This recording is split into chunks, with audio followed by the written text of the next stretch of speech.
um, yeah, I mean, I'll just speak sponsorship. I have to like Colin put on another hat. Back to my, sort of past of particularly doing parties, and I did have a fractional of amount of experience compared to Derrick. But in terms of funding for events, like I think Colin sort of nailed it. Just like making sure there's alignment between the sponsor and the event, or whoever that target market is. It was always much easier for me with my events to be able to raise money along the lines of making sure that the audience that this was for was directly aligned with this sponsorship. And it never really works when that's an inauthentic alignment. Everybody knows that this is, it's sort of like seeing a social media influencer advertising something that clearly they do not use, then people don't have buy-in. But my more recent line of work and the work Mark and I are doing together, sort of the parallel to sponsorship is funding, and grant funding in particular. And I think there are a lot of similarities to what Colin just shared, of how we can source that kind of funding for the kind of work we're doing, because I think that really it happens most organically and most successfully when which is what I think Mark and I have been doing well, if I may say so myself, is being sort of a conduit. All we are is just a conduit. Like there's the audience in the community over here who are in need of support, and there's the bodies that have funding over here. And because we have alignments on, creating that channel, it happens relatively, not easily. I mean, it takes a lot of work. It's another system that requires some disruption. But I think that it happens, I guess, is the point, and I think, we just applied for the Career grants together, and we don't know how that's going to turn out, but I think we can safely say that, particularly because we're very focused, both of our entities, on social impact, on financial inclusion, in my case particularly for women. But we have a lot of alignments in terms of those values, and I think that that's what's causing quite a bit of influx of interest. And it works best when you're not trying too hard, because you're authentically showing up as a channel towards the service of a community. And I think that I'd love to hear Mark's perspective on that, but that's where I sit as it pertains to that funding aspect. Yeah, I think Anya and Colin really well said. Colin gave like so much insight in there. It's definitely just to build off of what he said, and what Anya is saying is mission alignment. I've oftentimes just been on the receiving end of sponsorship, and what I often find is the easiest way to do things is, like, for example, we had a hackathon focused on gender-based violence in the public transport industry. So what we did is we found brands that were aligned with that. So technology brands that wanted to get into the space, and then surprisingly, Stag a Man's Bear, was a part of the sponsorship, because it really wanted to change the initiative around the brand, and not be so patriarchal, or like not be so male focused, especially because of what's happening in this day and age. So like even just thinking about what initiatives you're pushing and the brands that you can appeal to, and just being aligned with what their maybe new initiatives are, what's the things that are on the forefront. Look into their social media branding to see what brand you can align with, and if it fits the thing that you're doing at the time. Colin said it really well. You have to have the things in place to show that it is legitimate. So we had a website, we had a date, we had a bunch of formats and guidelines as to like how to sign up. We had a bunch of emails from people who signed up already. So just being as legitimate as possible, and very mission aligned, and then finding out what different aspects of the thing that you're doing can fit another company. Like we approached some American company recently because we're doing another hackathon that helps people launch websites easily. And we said, okay, cool, we're gonna do a 1-hour tutorial to help people launch websites easily. But I know you guys do it really well, so let's like pair up and we can get you distribution in the Caribbean. So just think about how you can really be creative with your approach to brands and what value you're bringing to them, and if it aligns with it. That was Really more great. practical. That makes perfect sense. And what I love is that we were able to hear from both people who will give sponsorship and people who are seeking sponsorship. So we can see that both the people who are willing to give sponsorship as well as the people who are seeking sponsorship are very clear that you have to be organized. You can't just have an idea. You have to make that idea something that's concrete. You have to organize it. And in fact, if anyone has questions on that, I would tell you to put it in the Q&A box, please. And we will address them as they arise, because we do have a bit more time. We actually have about 10 minutes because of the later start, which I've just been informed of. So we have some more time to take your questions.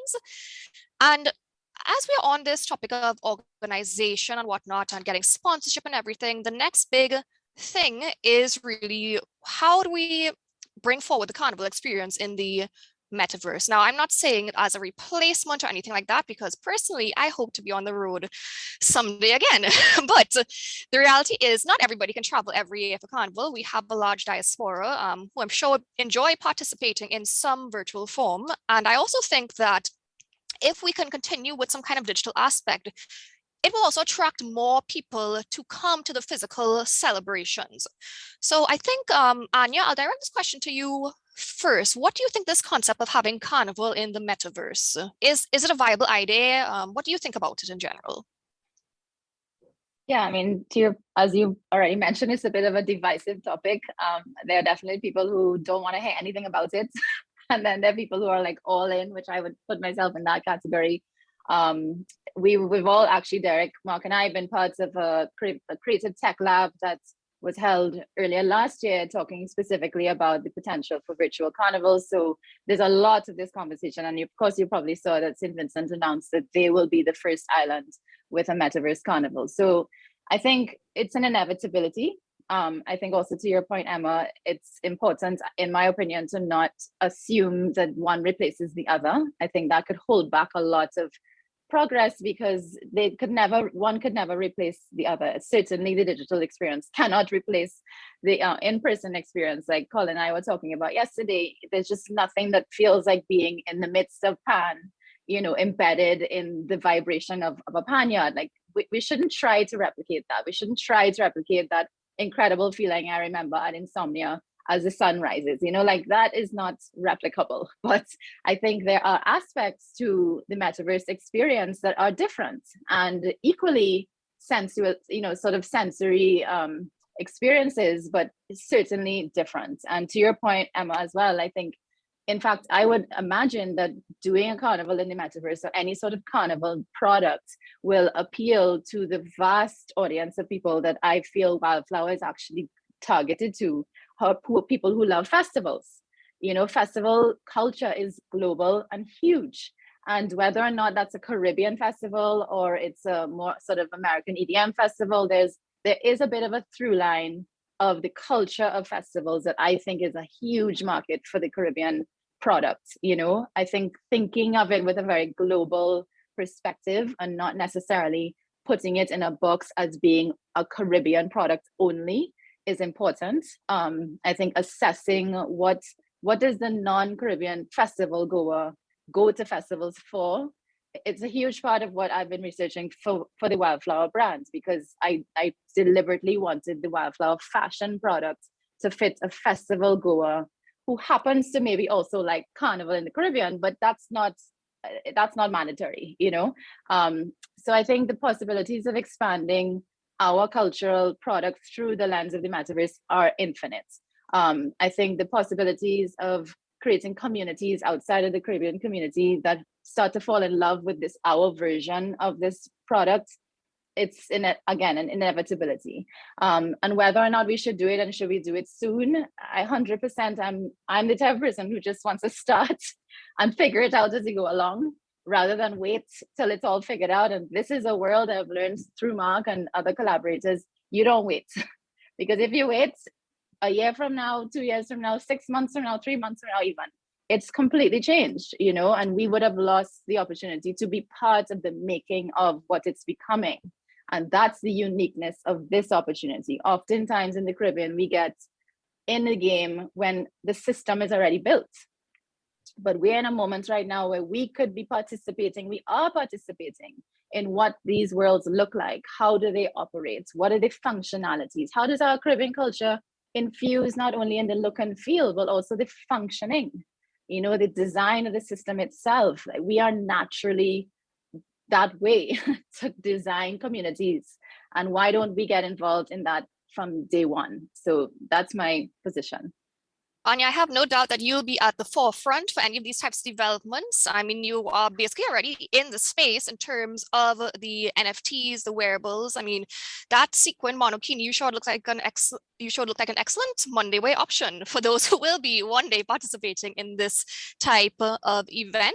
And I think it is important to recognize that venturing into this space is not a replacement for the physical. Many of us hope to get back to the physical in a safe manner whenever that is possible. But we cannot deny that there are opportunities out there to spread the culture even further, entice people to learn about Carnival and to hopefully participate in real life one day as well. I think it can also be great for the diaspora who can't necessarily afford to come to every event, every carnival, but they can still get a taste of home in a way that, preserves the culture and expands it. And Derrick, I'd like to have one last word from you. I know this is a topic you could talk about for a very long time, but I'm going to give you 2 minutes, Derrick, to say what you think on the future of Carnival as it relates to the metaverse. Well, I have had the great opportunity to work with a few people in this space, and I'm seeing it as a future, but it's a parallel future, meaning the physical is not going anywhere, and that's just an experience. But there's a generation that's coming right now that is actually, they see themselves as being in that space when they are online. So for me, there are a couple people already there, and Carnival is already in the metaverse. I had a great opportunity to work in the CTL labs, thanks to the IDB, with and mentor and actually work on projects with someone who has, his name is Dingy Sueo, and he has, I think it's called Discover Carnival VR, which is, it's a metaverse experience for Carnival. It's an attempt and a movement towards and an attempt to build out something in that area. So I think there are things already happening. I think calling it the metaverse is almost like a brand has come to something, but people are already in the space creating things online. I mean, Mark had created Moko Jambi, or it was a Midnight Robber? Mark created a Pereira. A Pereira. Mark created a Pereira who came up with rhymes, and if you had to work the rhyme out online, and in a metaverse you would pay to actually go against or try to match his experiences or make up his words. You can win, you can lose, or you can just be having an entertainment opportunity. So for me, we're already there. It's just for Trinidad Tobago and the wider Caribbean to invest in the parallel opportunity that is the metaverse, not the replacement. We have a kind of way of going, it's either bikini and beads and or traditional mask. And I've always been right down the center. We can have both, and we can have the metaverse and we can have our carnival at the same time and be successful in delivering one that contributes to the other. Because when we get out there to the entire world on the metaverse of carnival and people are playing Moko Jumbis from Australia, they're going to want to come to Trinidad for the real experience. So it is a funnel more than it is something to be against or for. It is a funnel, another opportunity, and a bigger opportunity. So I'd love to leave with that. I think that's a great note to end on, Derrick. Thank you all for your contributions today. I think if it's one thing I would like to highlight, is what we have all learned from the different proceedings today. So we've heard about the digital world, we've heard about the physical world, and whether you're straddling the border between those both or your feet are firmly planted in one or the other, there is a serious need to make sure that you are organized, your intellectual property is protected, and while there might be some barriers in terms of costs and whatnot, it is something that you should be looking at in your long-term strategy. If you want to be successful, you have to get these things secured. If you're approaching sponsors, they will want to see what plans you have, or what steps have you taken, and what steps do you intend to take once that sponsorship is secured.